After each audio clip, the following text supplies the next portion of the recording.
We are at the Mann Art Gallery with art educator Lana Wilson talking about the latest exhibit by Heather Benning. So Lana, what is this about?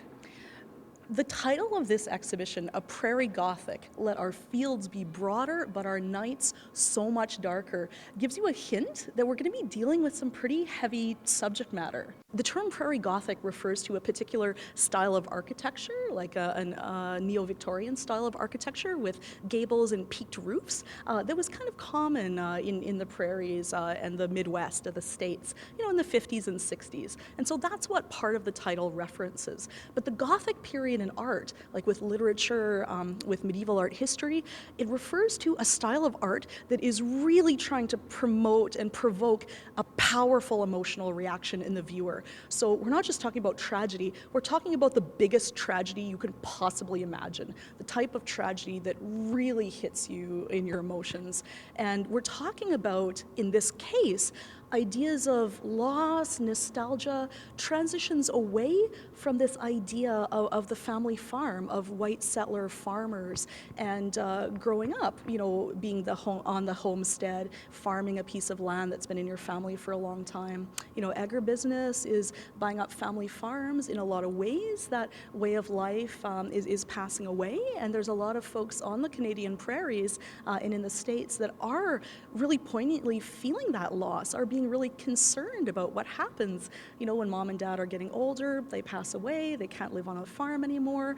Are the kids going to take up like that farming way of life, or are the kids moving to the city? We're dealing with some of these ideas, and we're dealing with it in architecture, in ideas about our aging parents, and we're dealing with some really dark rural legends, like in Heather's altarpiece. Absolutely. It's like Little House on the Prairie got real all of a sudden for sure here at the Mann Art Gallery. So just describe her background. Yeah, so Heather is originally from Humboldt. She did have a family farm. Her parents are Larry and Rosalie, and she's actually made sculptures, life-size sculptures of her parents that you can see here in the gallery. She did a Bachelor of Fine Arts, but then her Master's of Fine Arts was in sculpture, and that was at the University of Edinburgh in Scotland. And it's there that she learned a lot of these really technical sculptural skills that has allowed her to do the sculpture, the making the molds, and the casting multiples that you will see that really define her show that's in the gallery right now. And what's the workshop associated with the exhibit?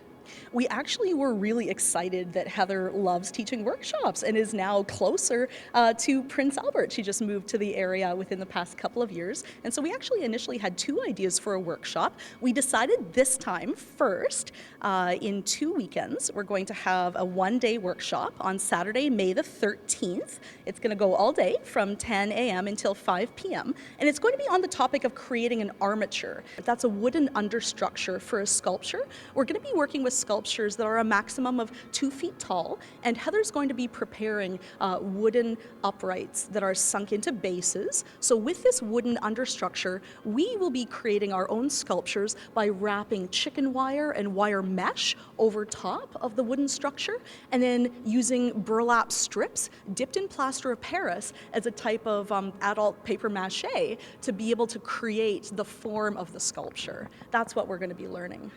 Now, if people want to register or get more information about it, how can they do that? Yeah, absolutely. Call us at the Mann Art Gallery, 306-763-7080, or email us. This is my email. It's educator@mannartgallery.ca.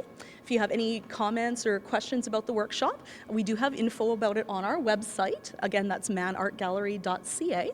Or, ask any of us. We'd be happy to tell you if you pop by the gallery. Well, it's certainly worth coming for a visit just to see this exhibit. Thank you so much for speaking with us. Thank you.